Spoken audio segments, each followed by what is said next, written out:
குரு astro Tamil YouTube நண்பர்களுக்கு வணக்கம். நம்ம குரு ஆஸ்ட்ரோ ஜோதிடம் பார்த்தீங்கன்னா ஆன்லைன் கன்சல்டேஷன் பண்ணுறேங்க. இந்த ஆன்லைன் கன்சல்டேஷன் கீழே இருக்கிற வாட்ஸ்அப் நம்பருக்கு நீங்கள் ஜாதகத்தை அனுப்பிச்சு நீங்கள் ஆன்லைன் கன்சல்டேஷன் எடுத்துக்கலாங்க.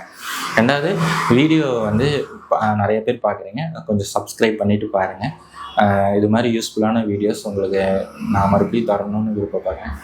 இன்றைக்கி நம்ம பார்க்க போகிற தலைப்பு பார்த்தீங்கன்னா கர்மா அப்படின்னு. நீங்கள் எந்த இடத்துல போனாலும் உங்ககிட்ட சொல்கிற வார்த்தை உங்கள் கர்மாங்க அப்படிம்பாங்க. நானும் அதை தான் தேடினேன். கர்மானா என்ன, அது எப்படி நம்ம வாழ்க்கையை பாதிக்குது அப்படிங்கிறது தான் என்னுடைய தேடுதல் இருந்துச்சுங்க.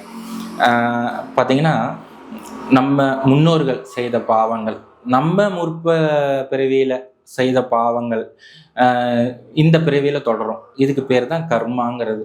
கர்மானா செயல், நம்ம செய்த வினை நம்மளை பாதிக்க போகுது, அதுதான் கர்மா. இதில் பார்த்தீங்கன்னா 3 வகையான கர்மா சொல்லுவாங்க. நீங்கள் எங்கே போனாலும் 3 வகையான கர்மா சொல்லுவாங்க. ஒன்று சஞ்சிதா கர்மா, பிராப்த கர்மா, கிரியா கர்மா அப்படின்னு 3 வகையான கர்மா இருக்குங்க. இது நம்ம ஜாதகத்தில் வருங்க. இப்போ பார்த்தீங்கன்னா சஞ்சிதா கர்மா அப்படின்னா பார்த்தீங்கன்னா முன்னோர்கள் செய்த கர்மாக்களின் தொகுப்பு நமக்கு வரும், இது ஒரு கர்மா.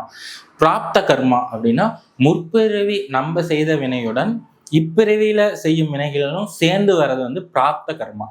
கிரியா கர்மானா இந்த கர்மா பார்த்தீங்கன்னா இது நம்ம மனுஷ வாழ்க்கையில இப்போ இந்த பிறவியில் நம்ம செஞ்சிட்டு இருக்கிற செயல்னால் நமக்கு கிடைக்கிற கர்மா கிரியா கர்மா. இந்த 3 விதமான கர்மா இருக்கு. இதை பத்தி டீட்டெயில்ஸாக உள்ள போக நான் விரும்பலைங்க, சிம்பிளா உங்களுக்கு நான் சொல்லணும்னு விருப்பப்படுறேன். அதுல பாத்தீங்கன்னா கர்மானா என்ன, நீங்க செய்யற செயல் உங்களுக்கு நன்மையாகவோ தீமையாகவோ திரும்பி வரும், இதுதான் கர்மா அப்படிங்கிறத சிம்பிளா சொல்லலாம். சரி, இப்போ நம்ம ஒருத்தவங்க இருக்காங்க, அவங்க ஒரு கொலை பண்றாங்க. கொலை பண்ணதுக்கு நீதிபதி பார்த்தீங்கன்னா ஒரு 10 ஆண்டு காலம் கடுங்காவல் தண்டனை கொடுக்குறாருன்னு வச்சுக்கலாமே. அந்த 10 ஆண்டு காலமும் அவர் சிறையில் இருந்து அவர் தண்டனையை அனுபவிச்சு வெளியே வந்தாதான் அவருக்கு சுதந்திரம் கிடைக்கும். கரெக்டுங்களா? இந்த 10 ஆண்டுக்குள்ள அவர் ஒரு 4 வருஷம் தண்டனை அனுபவிக்கிறாரு, 4 வருஷம் வெளியே வந்துடுறாரு, அதாவது எஸ்கேப் ஆகி வெளியே வந்துடுறாருன்னா அவருக்கு இன்னும் 6 வருஷ தண்டனை மீதம் இருக்கு. ஓகேங்களா? இந்த 6 வருஷ தண்டனையும் அவர் எப்போ மாட்டினாலும் அவர் இந்த ஜன்மத்தில் அவர் அனுபவிக்க வேண்டியது தானே விதி. இதுதான். ஸோ உங்களுக்கு கொடுக்கப்பட்ட, அதாவது போன பிறவியில் நீங்க செய்த தவறுக்கு இந்த பிறவியில் உங்களுக்கு கொடுக்கப்பட்ட தண்டனையோட விவரம் தான் கர்மா. அதை நீங்க அனுபவிக்க போறீங்க. இதை அனுபவிச்சுட்டு நீங்க வெளியே வரும்போது இறைவன் உங்களுக்கு அனைத்தையும் கொடுத்துருவார். நீங்க அந்த கர்மாலேருந்து எஸ்கேப் ஆகணும், நான் அனுபவிக்க மாட்டேன் அப்படிங்கிற போது பார்த்தீங்கன்னா உங்களுக்கு எதுவுமே நிரந்தரமா அமையறதுக்கான வாய்ப்புகளை இறைவன் தரமாட்டேன். நீ கர்மாவை அனுபவிச்சுட்டு வா, அதாவது உனக்கு கொடுக்கப்பட்ட தண்டனைகளை நீ அனுபவிச்சுட்டு வா, உனக்கு நல்லது பண்றேன் அப்படிங்கிறது தான் இறைவனோட இது. இப்போ 10 வருஷ தண்டனைனா 10 வருஷம் முழுமையா நாம் செய்த தவறுக்கு நம்ம அனுபவிக்கிறோம் அப்படிங்கிறத மனதார நினைச்சு அதை அனுபவிச்சுட்டு வெளியே வரும்போது மட்டும்தான் இறைவன் உங்களுக்கு உதவி பண்ணுவார். நீங்க அந்த கர்மாவை மிச்சம் வச்சிருக்க பார்த்தீங்கன்னா உங்களுக்கு அந்த உதவிகளும் கிடைக்காது. நீங்க முன்னேற மாதிரியே தெரியும், ஆனா முன்னேற முடியாது. உங்க வீட்டுல நிறைய குழப்பங்கள் வரும், உங்களுக்கே பொருளாதாரத்துல ஏற்றத்தாழ்வுகள் வரும். இதெல்லாம் கர்மாவோட வினை. அதனால என்னன்னா முக்கியமா கர்மா இதுதான் நமக்கு விதிக்கப்பட்ட விதி. அதாவது உங்களுக்கு 30 வயசு வரைக்கும் ஏற்றம் இல்லை, 40 வயசு வரைக்கும் உங்க வாழ்க்கையில இல்லை, அதுக்கப்புறம் இருக்கு அப்படின்னா ஜாதகத்துல தெரியுங்க. அது வரைக்கும் நீங்க அந்த கர்மாவை அனுபவிக்கணும்.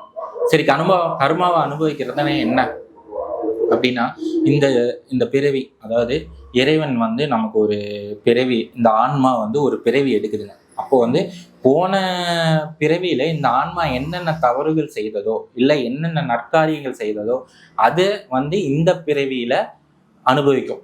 இப்போ போன பிறவியில நம்ம செய்த தவறுகளா இருந்தாலும் சரி, நம்ம செய்த புண்ணியமா இருந்தாலும் சரி, ஒரு மூட்டையோட நம்ம இந்த பிறவிக்கு வருவோம். இந்த பிறவியில நம்ம அந்த மூட்டையில இருக்க பாவங்களை எல்லாம் கம்மி பண்ணிட்டு அடுத்த பிறவி எடுக்கலாமா இல்லை அடுத்த பிறவி வருமா வராதான்னு இறைவன் முடிவு பண்ணுவார். நீங்க போன பிறவியிலிருந்து ஒரு பாவ மூட்டையை தூக்கிட்டு வரீங்க, இந்த பிறவிலையும் நிறைய பாவம் பண்றீங்க, அதுலயே வந்து நிறைய பாவம் பண்ணி அந்த கர்ம மூட்டையை நீங்க சுமக்கிறீங்க. அப்ப அடுத்த பிறவி எப்படி இருக்கும்? இதோட மோசமா இருக்கும். ஸோ வந்து இதை வந்து நீங்க பாத்தீங்கன்னா இந்த கர்மாவை குறைக்கிறதுக்கு வந்து பாத்தீங்கன்னா இறைவன் வந்து ஒரு மனிதன் ஒரு பிறவி எடுக்க வச்சு உங்களுக்கு ஒரு நல்ல ஒரு வாய்ப்பை கொடுக்குறாரு. கர்மாவை குறைச்சிக்கோடா, என்ன நம்பி வா, உன்னை கர்மாவை குறைக்கிறேன் அப்படிங்க. ஆனா நம்ம என்ன பண்றோம்? கர்மாவை குறைக்கிறதுக்கு வழிகளில் ஈடுபடுறது இல்லை. இருக்கிற அந்த பாவ மூட்டையோட சேர்த்து இன்னும் 4-5 பாவ மூட்டையை ஏற்றிக்கிட்டு அடுத்த பிறவிக்கு போகிறதுக்கு முயற்சி பண்ணுறோம். அதனாலதான் வந்து கர்மாவை வந்து தீர மாட்டேங்குது. இது வந்து நீங்க ஒரு தவறு பண்றீங்க, நீங்க இன்னொருத்தவங்களுக்கு வந்து கெடுதல் பண்றீங்கன்னு வச்சுக்கோங்களேன், அது வந்து உங்களை அதிகமா பாதிக்குதோ இல்லையோ உங்க குழந்தைகளை பாதிக்கும். ஏன்னா நம்ம இப்போ ஒரு கஷ்டத்தை அனுபவிக்கிறோம்னா அதுக்கு காரணம் வந்து நம்ம பாட்டன் அப்பன் செய்த வினைகள் தான் நம்ம இப்ப அனுபவிச்சுட்டு இருக்கோம். இப்போ நீங்க தப்பு பண்ணினீங்கன்னா அது வந்து உங்களுடைய குழந்தைகளுக்கும் பேர குழந்தைகளுக்கும் போய் சேரும். இந்த கர்மாவை பிரேக் பண்ண போறது யாரு? அது வந்து நீங்களா இருக்கணுங்கிறது தான் என்னுடைய விருப்பம். அதனால கர்மா, அதாவது அடுத்தவங்களுக்கு வந்து மனதாரமும் தீங்கு நினைக்காதீங்க. இந்த வாழ்க்கையில இந்த பிறவியில நம்ம எவ்வளோ நல்லது பண்ண முடியுமோ அவ்வளோ மற்றவங்களுக்கு நல்லது பண்ணுங்க. உங்க பேர குழந்தைகள் நல்லா இருப்பாங்க கண்டிப்பா. அதனால நம்ம அப்பா பாட்டன் செய்த வினைகளுக்கு தான் நம்ம பாதிக்கப்பட்டு இருக்கோங்கிறதையும், நீங்க முற்பிறவியில செய்த வினைகளுக்கும் நீங்க பாதிக்கப்பட்டு இருக்கிறீங்கிறதையும் வந்து மறக்காதீங்க. இது வந்து நீங்க கேட்கலாம், எங்க அப்பா எங்க பாட்டன் செய்ததுக்கு நான் என்ன பண்றது அப்படின்னு நீங்க கேட்கலாம். கரெக்ட் தான். நீங்க ஏன் உங்க அப்பாவோ பாட்டனாவோ முற்பகுதியில் இருந்திருக்கிறதுக்கான வாய்ப்பு இருந்திருக்கலாம் இல்லையா? நீங்க அப்பா அந்த தப்பு செஞ்சிருக்கலாம் இல்லையா? அதுக்கான வினைகள், அந்த தவறுக்கான தண்டனைகள் நீங்க இப்ப அனுபவிச்சுட்டு இருக்கலாம் இல்லையா? அதைத்தான் நான் வந்து சொல்றேன். அதனால யாருக்குமே மனதளவிலையும் தீங்கு நினைக்காதீங்க. முடிஞ்ச அளவுக்கு எல்லாத்துக்கும் நல்லது பண்ணுங்க. அது வந்து உங்களை வந்து நல்லது, எங்கேயாவது ஒரு இடத்துல இருந்து உங்களுக்கு நல்லது வரும். நீங்க இப்போ இன்னைக்கு ஒருத்தருக்கு நல்லது பண்றீங்கன்னா அவங்களே உங்களுக்கு திரும்பி வந்து நல்லது பண்ணுவாங்கன்னு நினைக்காதீங்க. நீங்க ஒரு இடத்துல கஷ்டப்பட்டு நிற்பீங்க, அப்ப பாத்தீங்கன்னா முகம் தெரியாத ஒருத்தர் வந்து திடீர்னு உங்களை வந்து அந்த கஷ்டத்துல இருந்து மீட்டு விட்டுட்டு போவார். அது பாத்தீங்கன்னா நீங்க செய்த நல்லது. நீங்க என்ன விதைக்கிறீங்களோ அதைத்தான் நீங்க அறுவடை பண்ண போறீங்க அப்படிங்கிறத வந்து நீங்க நல்லா ஞாபகம் வச்சுக்கோங்க. நீங்க வந்து நல்லதே முடிஞ்ச அளவுக்கு விதைக்கணுங்கிறது தான் என்னுடைய விருப்பம். ஓகே, சரி. கர்மா இருக்குங்க, ஆமாங்க, நான் கஷ்டப்படுறேன், இதை தீர்க்கறதுக்கு என்ன வழி? கர்மா இருக்கு, தீக்கணும் அப்படின்னு நானும் நிறைய தேடுதல் ஏற்பட்டேங்க. இது பாத்தீங்கன்னா இது ஒரு சிம்பிளான விஷயத்துல ஒரு 2 வார்த்தைகள்ல சொல்றது இல்லை. இந்த கர்மா டாபிக் இது வந்து ரொம்ப பெருசு, கடல் மாதிரி. இது வந்து நிறைய ஆராய்ச்சி பண்றவங்க இருக்காங்க, ஆராய்ச்சி பண்ணிட்டு இருக்காங்க, இல்ல நிறைய தெரிஞ்சுக்கிட்டவங்கலாம் இருக்காங்க. அவங்களாம் சொல்ல மாட்டேங்கிறாங்க. ஏன்னா எனக்கு தெரியல. எல்லாரும் வந்து அது என்னன்னு சொல்லணும், அப்பதான் எல்லாம் புரியும். என்னுடைய புரிதல் என்ன அப்படிங்கிறத மட்டும் நான் சொல்லிடுறேன். கர்மாவை குறைப்பதற்கான வரிகள் வந்து 2 வழிகள் தாங்க. ஒண்ணு வந்து அன்னதானம். நீங்க இறைவன் படைத்த உயிர்களுக்கு எப்போ வந்து நீங்க தேவை, அதாவது ஒரு 4 பேருக்கு நீங்க எப்ப தேவைப்படுறீங்களோ, உங்க உதவிகள் எப்ப தேவைப்படுதோ அப்போ உங்க கர்மா கம்மியாயிருங்க. இதுதான் வந்து நான் தெரிஞ்சுக்கிட்டது. அதாவது இறைவன் படைத்த மற்ற உயிர்களுக்கு நீங்க எப்போ உதவிகள் செய்ய ஆரம்பிக்கிறீங்களோ அப்பவே உங்க கர்மா படிப்படியா கம்மியாகும். இது ஒரு வழி. இதுல வந்து முக்கியமான வழி வந்து அன்னதானம் பண்ணுறது தாங்க. இப்போ அன்னதானம் வந்து பண்ணீங்கன்னு வச்சுக்கோங்களேன், அவங்க வயிறு நிறையும் மனசும் நிறையும் உங்க தலைமுறையை அவங்க வாழ்த்துவாங்க. அதுல இருந்தே உங்களுக்கு நல்ல கர்மா, கெட்ட கர்மா நீங்கி நல்ல கர்மா வந்து ஆரம்பிச்சிருங்க. அதே மாதிரி முதியோர் இல்லங்களுக்கு வந்து பாத்தீங்கன்னா நீங்க அரிசி பருப்பு தானம் கொடுங்க, அவங்களுக்கு வந்து வாங்கி கொடுங்க. மருந்து மாத்திரை இதெல்லாம் வாங்கி கொடுக்கலாம், இதனாலையும் கர்மா குறையும். அதே மாதிரி இறைவனை வந்து முழுமையா வழிபடுதுங்க. இறைவனை வந்து முழுசா சரணாகரி அடைகிறது. அதே மாதிரி இப்போ உங்ககிட்ட பணம் அதிகமா இறைவன் கொடுத்துருக்காருன்னு வச்சுக்கோங்க, அது ஏன் உங்களுக்கு, இங்க நிறைய பேர் எல்லாம் உழைக்கிறாங்க, டெய்லி அந்நேரம் 12 மணி நேரம் 18 மணி நேரம் உழைக்கிறவங்களா இருக்காங்க. ஆனா அவங்களுக்கு உழைப்பு மட்டும்தான் இருக்கு, பணம் தங்கலை. ஆனா ஒரு சில பேர் மட்டும் உழைக்கிறாங்க, அதுக்கான பணம் கிடைக்குது. ஆனா இறைவன் பணம் ஒருத்தருக்கு அதிகமா கொடுக்கும்போது அவங்களுக்கு ஒரு கடமையும் கொடுக்குறாரு. என்னன்னா, பணம் இல்லாத மற்றவங்களுக்கு நீ உதவி பண்ணு அப்படிங்கிறது தான் அதோட மறைமுகமான உங்களுடைய கடமை. ஆனால் நம்ம என்ன பண்ணுறோம், பணம் நமக்கு சேர ஆரம்பிச்சோடனே நம்ம குடும்பம் அப்படிங்கிறத மட்டும் நம்ம யோசிக்கிறோமே ஒழிஞ்சு அதை தாண்டி ஒரு நிமிஷம் கூட மற்றவங்களை பற்றி யோசிக்கிறதே இல்லைங்க. பணம் உங்களுக்கிட்ட உங்கள் தேவைக்கு அதிகமாக எப்போ இருக்கோ அதை நீங்கள் அடுத்தவங்களுக்கு கொஞ்சமாவது கொடுங்க. எல்லாத்தையும் கொடுக்குன்னு நான் சொல்ல வரல. ஒரு 10% 20% கொடுங்க. நீங்கள் ஆல்ரெடி கொடுத்துட்டு இருப்பீங்க. கொடுக்காதவங்களுக்கு நான் சொல்கிறேன். ஏன்னா பணம் உங்களுக்கு வருதுனாவே அதோட சேர்த்து ஒரு கடமை வருது. அது என்னன்னா மற்றவங்களுக்கு உதவி பண்ணணுங்கிற கடமை. அதை நீங்கள் மறக்கக்கூடாது. அதே மாதிரி நீங்கள் செய்த தவறுகளுக்கு தான் நீங்கள் தண்டனை அனுபவிக்கிறீங்க. மறுபடியும் அந்த தவறை செய்யாதீங்க. உங்கள் வாழ்க்கையில் இறைவன் கிட்ட சொல்லிடுங்க, நான் மறுபடியும் இந்த தவறை செய்ய மாட்டேன், இது இனிமேல் தவறு நடக்காது அப்படிங்கிறத உறுதி கொடுங்க. கண்டிப்பாக இறைவன் உங்களுக்கு கர்மாவிலிருந்து விலக்கி உங்களுக்கு ஒரு நல்ல வழி காட்டுவார். அதே மாதிரி இறைவனை எப்பயும் சிந்தனையில வைங்க, சிவபெருமானை வழிபடுங்க, கர்மாவை நீக்கி உங்களுக்கு அடுத்த பிறவி இல்லாமல் பண்ணுவார். இப்போ இந்த மனித பிறவி எதுக்கு எடுத்திருக்கோம் அப்படிங்கிறது ஒரு விஷயம் இருக்குங்க. இந்த பிறவியில நமக்கு உண்டான கர்மாக்கள், நம்ம என்னென்ன தவறு பண்ணணுமோ அதை தண்டனைகளெல்லாம் அனுபவிச்சுட்டு நம்ம அடுத்த பிறவி இல்லாமல் ஒன்று பண்ணணும், இல்லைன்னா அடுத்த பிறவி நல்ல பிறவியாக எடுக்கணுங்கிறது தான் நம்மளுடைய இந்த பிறவியோட நோக்கம். ஆனால் இதெல்லாம் நம்ம மறந்துடுறோம். நம்ம என்ன, பணம் இருந்தால் போதும், நம்ம குழந்தைங்களுக்கு பணம் சேர்த்து வச்சா போதும், 3 தலைமுறைக்கு சேர்த்து வைக்கிறீங்க. ஏங்க பணம் அது நிலையானதா? இல்லை. நீங்கள் புண்ணியத்தை சேருங்க, அது நிலையானது. உங்கள் பேர குழந்தைங்கள கண்டிப்பாக ஏதோ ஒரு இடத்துல யாரோ ஒருத்தர் காப்பாற்றி கூட்டிகிட்டு போவாங்க. கண்டிப்பாக நினைவில் வச்சுக்கோங்க.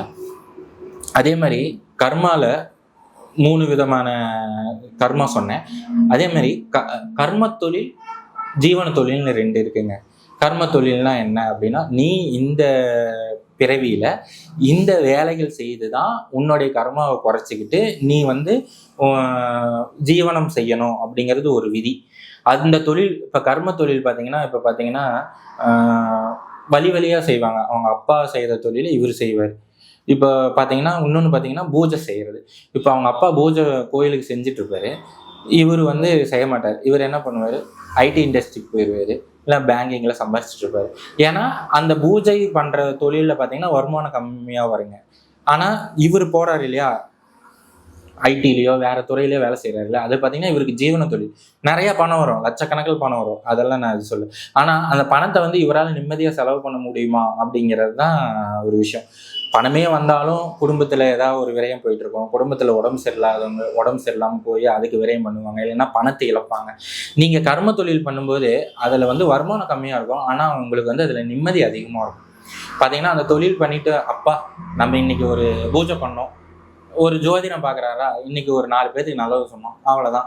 ஆனால் ஜோசியம் பார்க்குறவங்களுக்கெல்லாம் வருமானம் எவ்வளோ வரும், கம்மியாக தான் வரும். ஐடியில் பார்த்தீங்கன்னா லட்சக்கணக்கில் சம்பாதிப்பாங்க. ஆனால் அவங்க மிச்சப்படுத்துவாங்களா, அந்த பணத்தை நிம்மதியாக அவங்க செலவு பண்ணுவாங்கிறது கேள்விக்குறி.